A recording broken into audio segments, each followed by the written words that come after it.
The Vote Leave campaign claims Turkey is on course to join the European Union and says that would lead to 1 million Turkish citizens coming to Britain, including, in the words of one activist, murderers, terrorists and kidnappers. The claims, made Sunday by a government minister, drew a sharp rebuke from Prime Minister David Cameron. Turkey joining the EU is not remotely on the cards. At the current rate of progress, it would be decades, literally decades, before this even had a prospect of happening. And even at that stage, we would be able to say no.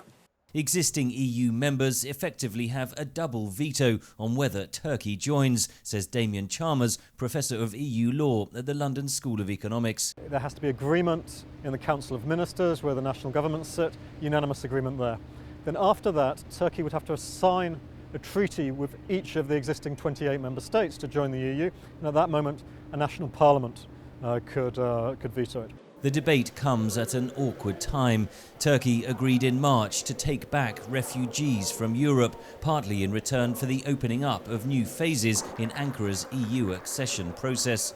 Turkish ministers have demanded clarity from Brussels. But in reality, Chalmers says the negotiations are going at a glacial pace. He points out there must be agreement on 35 different policy areas before any treaty can be signed. It has been negotiating since 2005. So far, only one of those 35 has been successfully concluded. Britain's vote on June 23rd on whether to stay in the EU could have a much wider impact on Europe's relationship with Turkey. Brexit or stay in EU referendum in the UK will generate a wave that will affect Europe substantially, especially if it is in favour of leaving the EU. With polls showing the Remain camp pulling into the lead, Vote Leave campaigners are focusing on fears over immigration.